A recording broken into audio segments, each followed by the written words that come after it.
Okay, so after 2 years with the Souteners, you said goodbye to them. What time of year was that? Was that? It was, we were early in the spring, I think. And you were smart enough not to cut ties in the middle of winter. Well, I tell you, I think that was the winter, I'm not sure. But that was the winter I was laid up quite a bit with a broken or a bad sprained ankle that a horse fell on, you know. Oh, how'd the horse fall on? Well, I was going into Lowry to pick up the mail for him. And that was, I guess about 2 or 3 miles. And I was riding a horse. And I got into a bunch of ice, not knowing it really, and the horse slipped. And it fell on my foot. And boy, after that I couldn't hardly get up. And the way I got, thank goodness the horse didn't run away. So I led it over to a big rock. And I crawled on this rock, and from this rock I crawled in the saddle. Then rode on into Lowry, and a guy by the name of Bush, he was some relation to the Souteners, and Oh, yeah. I think the Daywalls. I remember And that he name was in Grandma's Bible. He was a mercantailer there in Lowry. And I knew them because I played with their younger boy when we lived in Lowry. And so I knew that family. So I rode the horse to their house, and they helped me in the house. I think I stayed with them there for about 10 days. Oh, really? But, excuse me, but Souteners, how'd they find out what happened to you? well, they just, I think they waited a day, and I didn't come back, so the oldest boy come on in with a, rode in, you know, looking for me, you know. Naturally, you know, they went. The whole town knew about this Yeah. by then. Yeah. So you spent about 10 days in Bush's place, and then went back to Souteners, but you were still kind of hobbled for a while. Yeah, but this was in the middle of the winter, so by the time spring broke out, I was well again. Okay, now your mother, you say, had remarried and was living in Bowdle. Yeah, that she married while I was out to John Souteners. Okay. And so you came back to Bowdle and moved in with him? I think I was only there one day. And then I went to Ipswich and stayed with Ann. Now, is that because your mother sent you, or you decided you didn't like it there? Or? I just decided I didn't want to impose on them. In fact, some way or another, Werner was nice to all the kids, but I felt kind of outside or odd about it, so I wasn't, really I wasn't, what you call it, in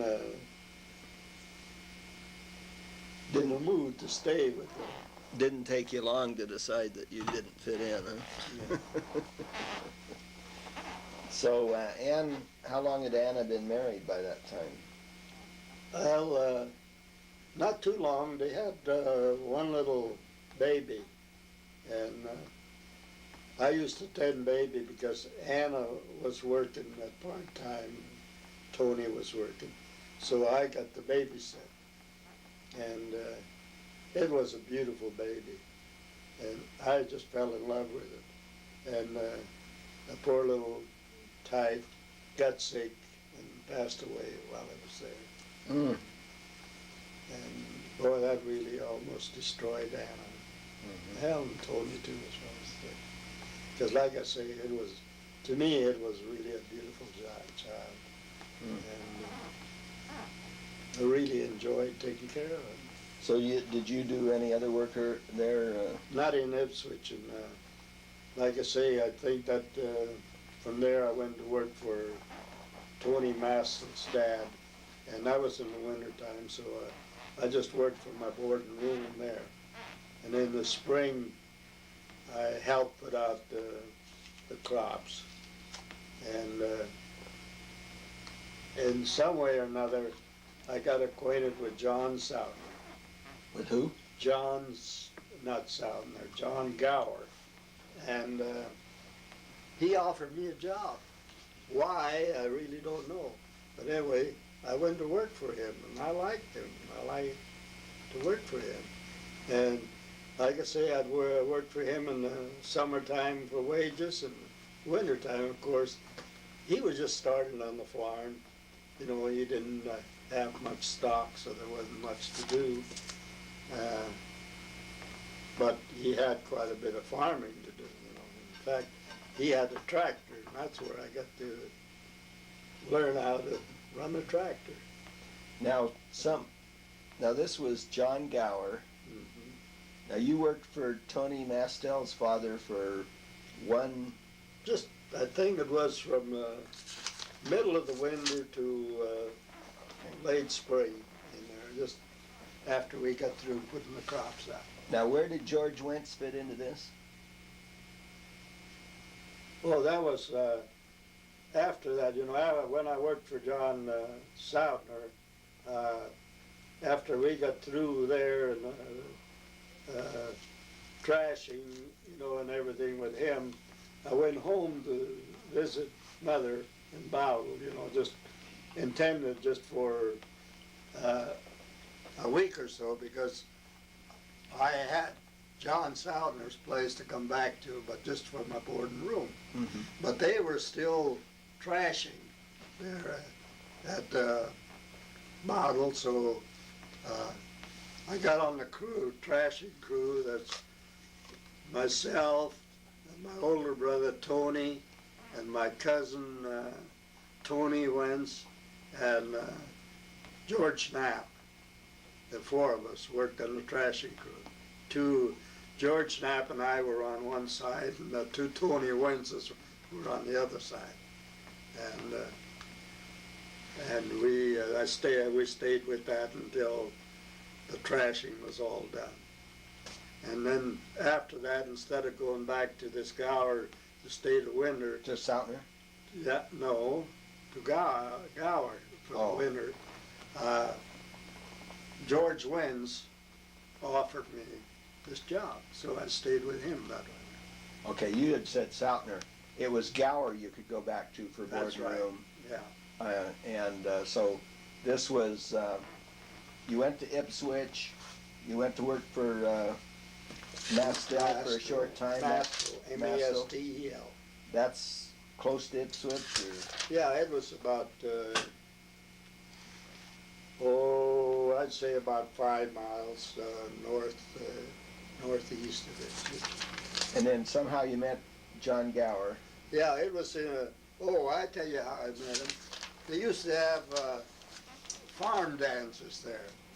And John Gower and Lawrence Welk's brother, John Welk, used to play, you know, at these dances. And that's where I got acquainted with him. And we talked with him. He offered you a job. Yeah. And I also worked for Lawrence Welk. That was when I was working for John Gower. When I was through there, he loaned me to John Welk to help him finish. And Lawrence Welk was living with John Welk, or? No. Lawrence Welk only come there. First time I met Lawrence Welk, he was just come back from Washington, D.C., playing in the president's inaugural dance or something back there. And he come back, and he was on his way home. His folks lived in North Dakota.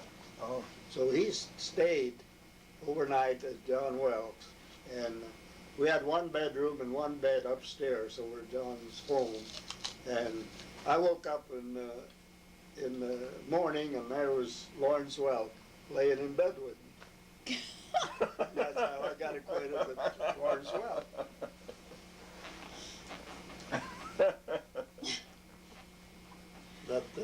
But is that the only occasion that you saw Lawrence Welk, or he came back I around? seen him once or twice after that, because like I say, John Welk and John Gower, they were real close friends because they more or less always got together and practiced playing.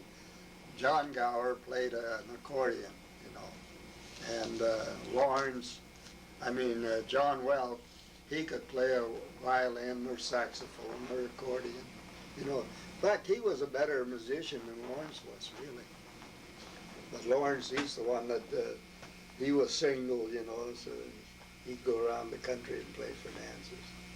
Do you know why he was able to play at the President's inaugural ball?